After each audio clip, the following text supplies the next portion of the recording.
Lisaann was 47 years old. She lived in a sprawling, modern farmhouse nestled in the secluded, oak-dotted hills of Hidden Hills, California, a sanctuary for those who valued their privacy behind high gates and long, winding driveways. Her annual income was a complex tapestry, no longer reliant on a single source. Between her production company, her pioneering work as an agent for other performers, her lucrative online presence, and the timeless royalties from her vast filmography, she earned well into the high six figures, a testament to a career built not just on performance, but on sheer, unadulterated business genius. She was a legend, an institution. But institutions are not born. They are built from the rubble of shattered lives and broken dreams, and Lisaann's foundation was laid in the cold, hard ground of loss. Decades earlier, she was just Lisa, a bright-eyed, sharp-witted girl from a working-class family in the hardscrabble suburbs of Erie, Pennsylvania. Her dreams were big, but her resources were small. She was a hustler by nature, working 2 jobs after high school, not for pocket money, but to help keep the lights on at home. Her father, a kind-hearted but perpetually unlucky man, had dreams of his own that never quite materialized, and Lisa learned early that hope was not a strategy. You had to make your own luck. Her escape route was a handsome, charismatic man named Michael, 10 years her senior. He swept her off her feet, promising a life of adventure far away from the Rust Belt gloom. He talked of California, of sunshine and opportunity. At 19, she married him, seeing not a man, but a vehicle. They packed a U-Haul and headed west, Lisa's heart pounding with the rhythm of a future she was determined to claim. The reality in California was different. Michael's big break was always just around the corner, a phantom that receded with every passing month. They settled in a cramped apartment in the San Fernando Valley, the very epicenter of the adult entertainment industry, though Lisa was barely aware of it at the time. She took a job as a receptionist at a dental office, while Michael's ambitions dissolved into beer cans and daytime television. The argument started, fueled by money troubles and fading illusions. Lisa's hustle was now supporting 2 people, and the weight of it was crushing her spirit. The end came not with a bang, but with a whimper. She came home from work one day to find Michael gone, along with their meager savings from a cookie jar in the kitchen. He left a note scribbled on a napkin. "I can't do this anymore. I'm sorry." The apology was as flimsy as the man himself. At 21, Lisaann was alone, abandoned, and financially devastated in a city that chewed up and spat out the weak. The despair was a physical weight, a cold stone in her gut. She cried for one entire night, mourning not the loss of Michael, but the death of the dream he represented. The next morning, a switch flipped. The tears were gone, replaced by a cold, clear-eyed pragmatism. She was not going to slink back to Pennsylvania in defeat. She was going to survive. But how? Her receptionist job wouldn't cover the rent, let alone the debts Michael had left in his wake. She scanned the classifieds, her gaze skipping over ads for waitresses and retail clerks. The money was a joke. And then she saw it, tucked away in the back. Models wanted. Film industry. No experience necessary. High pay. She knew what it was. Everyone in the valley knew. It was the other film industry, the one people whispered about. A wave of revulsion washed over her, followed immediately by a wave of calculation. High pay. The words were a magnet. She thought of her father's failed dreams, of Michael's cowardice. She thought of the relentless, grinding pressure of poverty. Her body, she realized with a shocking lack of emotion, was the only asset she had that was worth anything substantial. It wasn't about desire, it was about economics. It was a business decision. She made the call. The voice on the other end was bored, giving her an address and a time. The studio was a nondescript warehouse in an industrial park. Inside it was brighter than she expected, filled with the sterile smell of bleach and the buzz of fluorescent lights. The producer, a large balding man named Ron with tired eyes, looked her up and down not with lechery, but with appraisal, like a farmer judging livestock. "You're older than most of the girls who walk in here," he said, his voice flat. "That's not necessarily a bad thing. You look like a woman. You know what you're doing." "I'm a quick learner," Lisa replied, her voice steady, betraying none of the turmoil inside. She was already compartmentalizing, building a wall between the woman making this choice and the woman who would have to live with it. The first shoot was a solo scene. It was clinical, awkward, and profoundly alienating. The director barked instructions, the lights were blindingly hot, and the camera felt like a cold, unblinking eye. She performed the required actions with a detached focus, her mind 1,000 miles away, calculating rent and debt payments. When it was over, Ron handed her an envelope stuffed with cash. $800. It was more money than she had ever held at one time. It felt dirty. It felt powerful.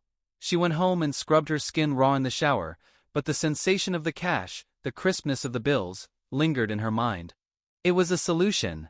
A brutal, ugly solution, but a solution nonetheless. She went back. Again and again.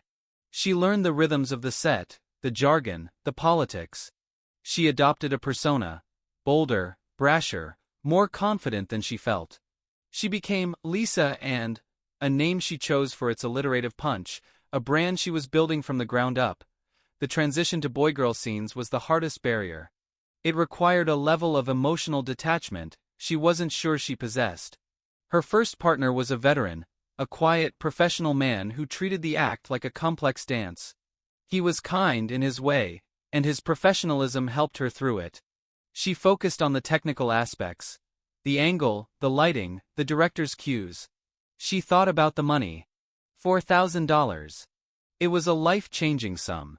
She opened a separate bank account, and with every deposit, she felt a piece of her freedom being bought back. She was not an instant star. Her look, the dark, voluptuous, almost intimidatingly womanly figure, was not the trendy girl-next-door aesthetic of the era. But she had something else, a fierce intelligence and a preternatural understanding of the business. While other performers spent their money on clothes and drugs, Lisaann watched, and she learned. She saw how the producers held all the power, how they controlled the money, the distribution, the careers. She saw the girls who were cheated, exploited, and discarded. She recognized the system's flaws, not as a victim, but as a future competitor. She began to study the industry from the inside. She asked questions about distribution deals, profit margins, and marketing. She networked, not with the other girls, but with the camera operators, the editors, the website designers. She was building a mental blueprint of the entire apparatus. Her performing career was simply her MBA. Her tuition paid in sweat and sacrifice on the sets of 100 low-budget films. By her late 20s, Lisaann had become a known and respected performer. She had paid off all her debts, bought a small condominium, and achieved a level of financial stability she had never known. But the fire of ambition now burned hotter than the fire of desperation. She was no longer just surviving, she was planning.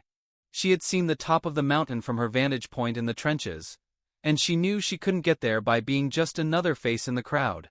She had to become the one who owned the camera. The girl from Erie was gone, forged in the fires of betrayal and necessity, into a woman of steel and strategy. The first act of her life was over. The second act, the rise of the mogul, was about to begin. The turning point, the moment Lisaann transitioned from player to pioneer, came during a contract negotiation for a series of feature films. The producer, a slick operator with a reputation for creative accounting, offered her a flat fee. It was a good fee, generous by most standards. But Lisaann had done her homework. She knew these features, with her name attached, would generate hundreds of thousands, if not millions, in revenue through DVD sales, overseas licensing, and pay-per-view. She leaned forward, her dark eyes locking with his. "I don't want a flat fee," she said, her voice calm and even. "I want a percentage of the gross. And I want auditing rights." The producer laughed, a condescending, dismissive sound. "Honey, that's not how this works. The girls get a fee. The men get the back end." Lisaann didn't flinch. She simply stood up, collected her bag, and walked toward the door. "Then I guess we don't have a deal. I'm sure one of your girls will be happy with the flat fee. But my name and what I bring to your project is worth more." She walked out, her heart hammering against her ribs. It was a colossal bluff. She needed the work. But she had calculated that he needed her brand more. 2 days later, he called back and agreed to her terms. It was a watershed moment, not just for her, but for the industry. Lisaann had just proven that a performer could demand and receive the same kind of deal as a director or a producer. She had broken the mold. That victory ignited a new, more potent ambition. She had been studying the emerging digital landscape, the early days of widespread internet access. She saw the future, and it wasn't in DVDs, it was in pixels and bandwidth. While the old guard was still counting VHS royalties, Lisaann was learning about websites, content management systems, and direct-to-consumer marketing. She launched her own website, one of the first major performers to do so. It wasn't just a gallery of photos, it was a destination. She wrote a blog, sharing her, carefully curated, thoughts on the industry, fitness, and life. She interacted with fans in chat rooms. She was building a community, a direct line to her audience that bypassed the traditional studios entirely. The revenue from subscriptions and pay-per-view clips was staggering, and it was all hers. She was no longer just a content creator, she was a platform. This move from performer to digital entrepreneur was followed by her most audacious venture yet, starting her own talent agency. She had seen too many young women, just as desperate and naive as she once was, being taken advantage of by predatory agents and managers. She knew she could do better. She could offer honesty, transparency, and a fierce advocacy they wouldn't find anywhere else. Her agency, which she ran with a razor-sharp business acumen, quickly became the gold standard. She negotiated contracts, managed careers, and offered financial advice, becoming a mother hen to a flock of performers, protecting them from the wolves she had once been forced to run with. Her success, however, made her a target. The old-school producers and agents she was disrupting launched a counter-offensive. The whispers started. She was difficult, a diva, a traitor to the industry that made her. They dug into her past, trying to find dirt. They found a vulnerable spot, but not the one they expected. A tabloid, paid by a rival agency, published an exposé focusing on her marriage to Michael, painting her as a heartless woman who had driven her husband away and then cashed in on her sexuality. They revealed her real name, her humble origins in Erie. They expected her to crumble, to retreat in shame. They had profoundly misjudged their target. Lisaann didn't deny the story. She embraced it. She went on a popular, controversial radio show, known for its shock-jock hosts who expected her to be defensive. "Let's talk about the past," one host leered. "This husband you drove away." Lisaann cut him off, her voice cool and controlled, filling the airwaves. "I didn't drive him away. He left. He stole our savings and he ran. And you know what that taught me? It taught me that the only person you can truly rely on in this world is yourself. That man didn't break me, he made me. He gave me the greatest gift he could have ever given me, the necessity to succeed. So, if you're going to talk about my past, talk about that. Talk about a 21-year-old girl with nothing who decided she was going to survive, and then thrive on her own terms. Don't you dare pity me. And don't you dare try to shame me." The silence on the other end of the line was deafening. The host, for once, was speechless. The interview became legendary. It didn't just shut down the criticism, it canonized her. She was no longer just a successful businesswoman in a controversial field. She was a symbol of resilience, of female empowerment in its rawest, most unapologetic form. In the years that followed, Lisaann became the undisputed queen of the industry's transformation. She navigated the shift from DVDs to streaming, from websites to social media, with an uncanny prescience. She became a sought-after commentator, her insights into media and business quoted in mainstream publications. She had achieved a level of respect that transcended her industry. Now at 47, sitting in the custom-built office of her Hidden Hills home, surrounded by monitors tracking the metrics of her various enterprises, Lisaann reflects on the path. The money is a scorecard, but it's not the prize. The prize is the empire she built with her own two hands and her formidable will.